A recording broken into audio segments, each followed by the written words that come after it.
Game 1-2 dahil nasa atin na ang kalamangan early game pa lang. Ren J kumonekta. At grabe yung chain CC doon ng Aurora Fabian!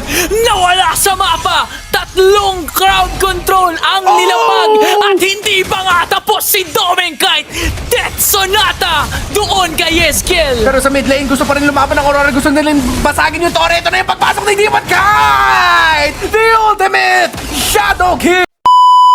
Ren J makakahanap ng sipa. Pero hindi, na-counteran, na-replyan, ni-araan, pero papasok naman sa likod si Fabian, pero siya ang mapapunish ng Death Sonata at Blaze. Hindi naman Blazing to White kasi ultimate yung ni Claude, pero ito naman yung paglaban ni Aurora. Gusto na rin nila makakuha pa ng ibang kill. Si Aran nag-vengeance, pero na-counteran siya. Killing spree, pumasok si Aaron Shiki! What the heck?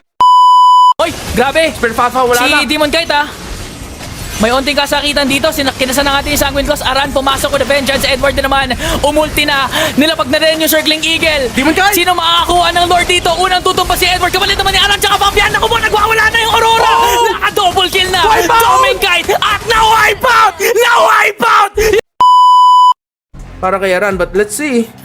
Kung i-consider nila, most of the time kasi May- pag-show, may Ren J Lucas na yun pa. Lightning, the hunter of all the evil gods. Ooh, Edith. Your team Tas Ayun na yun yung na nga, Cecilion. Cecilion. Good call, Ingan. Good call, Ingan. Thank you, Renmar. So sila naman yung backline heavy. So dito, Moskov na lang. Hirap mag 1-1. Front to back. May Hayabido. Kaya nga. Yeah. Moscow. Okay, okay. Moscow. Compared sa compared sa body language nila nung game 1, mas okay yung body language ng TLID nung na-secure nila last pick nila eh. Nung game 1 eh. So game 3 medyo mid lang. So feel ko palag-palagers Aurora dito. Let's see. Importante dito yung early game trading sa gitna ng mapa sa Ilog, roam and mid. They have to fight it out. They have to trade it out.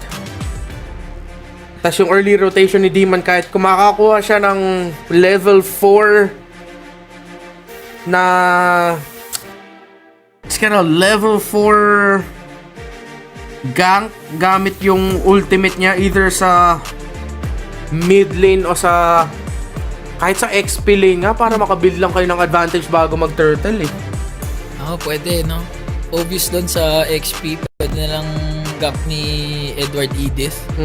So far naging takbo kasi ng ating dalawang games for the series. Walang purple buff So, ngayon. Kasi Wala si Kite? Oo, wala. Kasi pa-spawn pa lang eh. Okay, second turtle. Sinisimula na ng TLID.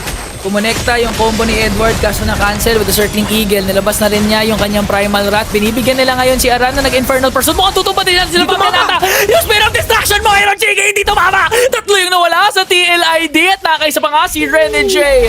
3 members down for TLID. Aurora, may kasama pang turtle. Sobrang sakit nun para kay Aaron Shiki na hindi tumama yung Spear of Destruction niya kasi kung tumama yun tas nakasama siya, turn around na yun, pabor para sa Team Liquid ID, yung Aurora, wala din sila, nahuli. Gante na nga para sa Northern Lights ngayon.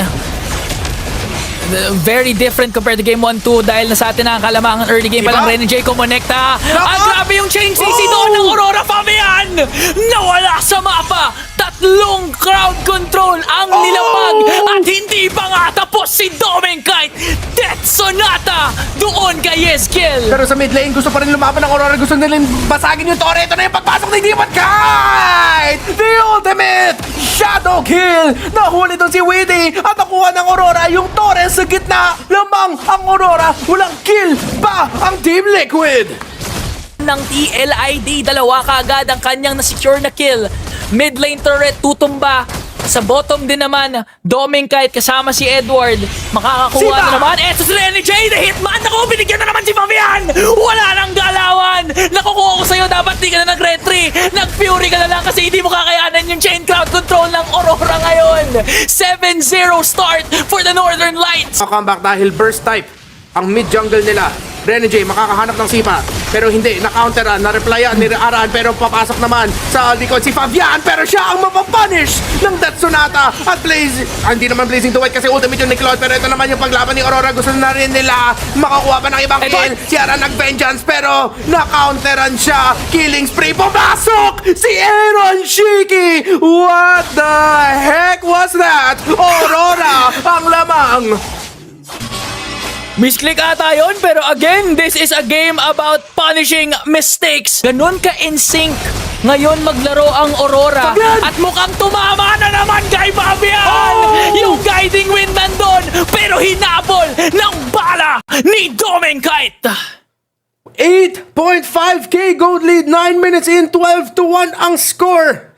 Sabi ng Aurora, gusto nila makabawi sa Team Liquid ID. Unting push na lang, unting laban na lang at mukhang magagawa nila yun. Ni Aaron Shiki para sa kanyang Moscow. Grabe.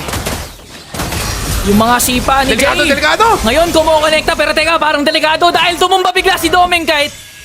Okay. Medyo nakabawi ang TLID doon, pero okay lang naman. Kulang sa damage ngayon ang Aurora, pero makakabalik na. Pero napokutan si Fabian. Malaking bagay ito para sa Aurora. Oy, grabe. Pero Fafa, wala Si na. Demonkite may onting kasakitan dito. Kinasan ng ating Sanguine Claws. Aran pumasok with the vengeance. Edward na naman. Umulti na.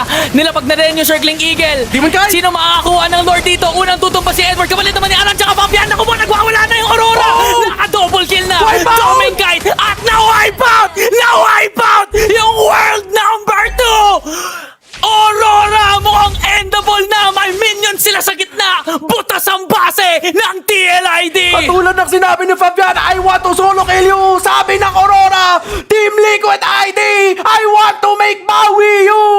17-3, 13 minutes in, wiped out ang Team Liquid ID at babalik sa Malaysia ang Aurora!